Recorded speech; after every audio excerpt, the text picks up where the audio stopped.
So my name is Rob Canfer. I'm a physiotherapist from the UK. Myself and my colleagues are going to be discussing the role of exercise as a health tool, and particularly the role of an exercise prescription for maintaining vascular and vein health.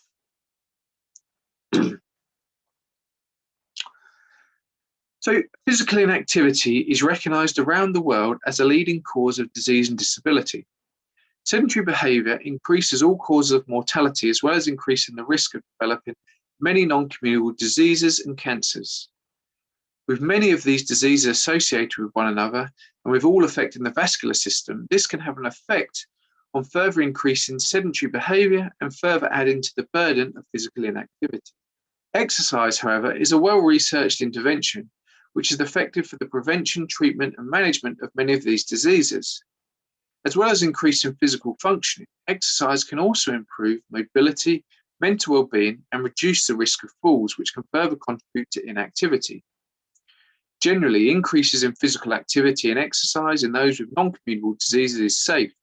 However, recommendations should be specific to each individual, and those with more advanced or poorly controlled cardiovascular and metabolic issues, such as heart disease, hypertension, and diabetes, should seek assessment from appropriately trained healthcare professionals prior to commencing any significant change in activity or exercise levels. Specifically, regarding the vasculature, exercise which increases the heart rate and blood supply to working tissues can help elicit a mechanotransduction response in blood vessels, which stimulate a positive adaptation towards improving the function of the vascular system and peripheral blood vessels. In combination with exercise, which uses the musculature of the lower leg, functioning of the muscle pump effect can be maintained and enhanced. These positive adaptations, however, require sustained exposure over several weeks. Therefore, we need to ensure that we promote a long-term change in activity and exercise so that these positive adaptations and benefits can be seen. So what is the difference between physical activity and exercise? So physical activity is any movement which requires energy. This could include housework, gardening, or walking the dog. Whereas exercise is a repeated or sustained movement which are completed in order to enhance or maintain physical fitness. This could involve activities such as running, swimming, cycling, gym-based activities or exercise, or participation in various sports. Promoting physical activity and exercise is an important aspect which should be incorporated into all levels of care. This requires a collaborative, multi-disciplinary approach to deliver consistent messaging to promote behaviour change. This is particularly relevant in those who are seeking or receiving healthcare input for issues related to lifestyle and physical inactivity, as often multiple clinicians can be involved in the care of such patient groups, but may work independently. To maximise the effect of any intervention and to help empower individuals to make and sustain a change in behaviour, it is important to have an awareness of other services who may be involved or best placed to facilitate and support behaviour change. These could then enhance clinical outcomes and reduce the burden on health services. So an exercise prescription is a powerful tool which can help to improve physical activity and exercise. As healthcare professionals, we all have a role to play in health promotion, and we're ideally placed to do this. By targeting the most inactive amongst our patient groups, this can provide the easiest wins, as small changes are likely to provide significant benefit. It can be used to demonstrate and reinforce the positive effects of greater physical activity. Although exercise and activity advice can be done informally, the use of an exercise prescription can be a powerful tool to promote adherence and changes in physical activity, similar to that of a prescription for medication. On this prescription, we can state the specific activity, dose, and frequency that these should be completed. These can then be used as a reminder and also be used by other healthcare professionals to check completion of these exercises and activities. However, when prescribing any exercise, we also need to consider the whole person and all the factors that can influence their ability or willingness to engage and change. Having an awareness of the many factors, such as social groups, level of impairment, and family status, can help guide interventions or highlight other services which may be best placed to facilitate a behaviour change. Having a collaborative approach and understanding the roles of other healthcare professionals involved in the care pathway can help identify those that may be best placed to address these wider issues, as the development of such diseases and issues are often multifactorial. And so having an awareness and addressing the wider factors can make our interventions more effective.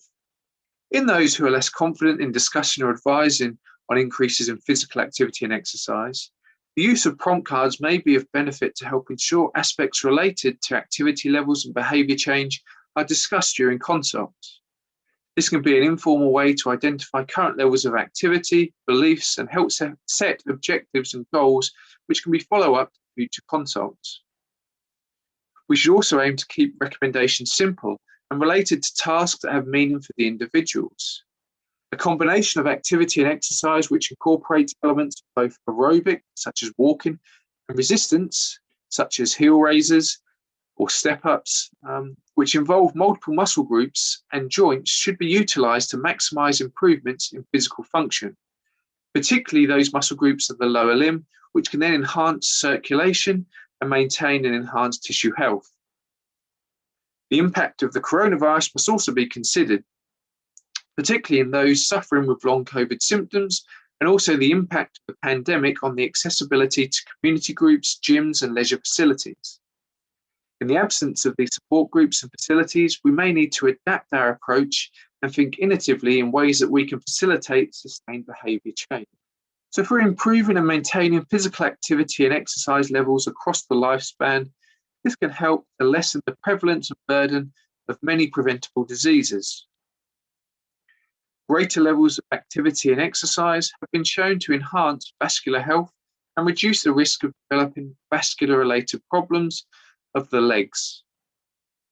The use of an exercise prescription can be a powerful tool to promote change. However, we must start small, and subtle changes in activity can have a big effect.